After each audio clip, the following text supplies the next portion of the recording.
क्या आपने कभी सोचा है कि ये विशाल ब्रह्मांड केवल वही है जो हमारी आंखें देख सकती हैं? सनातन धर्म कहता है कि ये संसार केवल एक छोटा सा भाग है। इसके ऊपर चेतना के ऐसे दिव्य लोक हैं जहां पहुंचने का मार्ग धन या शक्ति से नहीं, बल्कि कर्म, ज्ञान और आत्मिक विकास से खुलता है। वेदों और पुराणों के अनुसार सृष्टि की रचना के बाद ब्रह्मा ने जीवों की आध्यात्मिक यात्रा के लिए अनेक लोकों की व्यवस्था की। पृथ्वी यानी भूलोक उनमें सबसे महत्वपूर्ण है, क्योंकि यही कर्म भूमि है। यही मनुष्य अपने कर्म करता है और वही कर्म उसकी अगली यात्रा का मार्ग तय करते हैं। जब शरीर समाप्त होता है, तब आत्मा की यात्रा भी समाप्त नहीं होती। कहा जाता है कि वो पहले भूवरलोक की ओर बढ़ती है। ये चेतना का ऐसा स्तर माना गया है जहां आत्मा अपने कर्मों और संस्कारों के प्रभाव का अनुभव करती है। यहां बाहरी दुनिया नहीं, बल्कि भीतर की सच्चाई सामने आती है। इसके बाद आता है स्वर्लोक, जिसे देवताओं का लोक भी कहा गया है। यहां पुण्य कर्मों का सुख प्राप्त होता है, लेकिन शास्त्र बताते हैं कि यह भी अंतिम मंजिल नहीं है।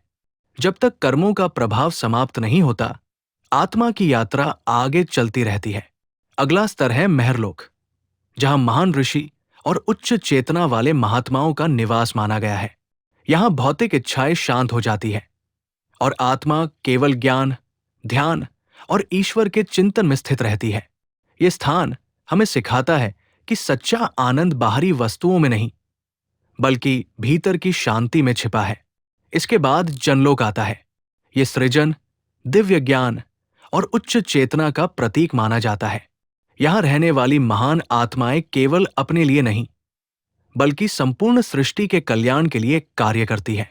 उनकी चेतना सीमित नहीं रहती, बल्कि पूरे ब्रह्मांड से जुड़ जाती है। फिर आता है तपोलोक, जहां तप, त्याग और आत्मशुद्धि का सर्वोच्च स्वरूप बताया गया है।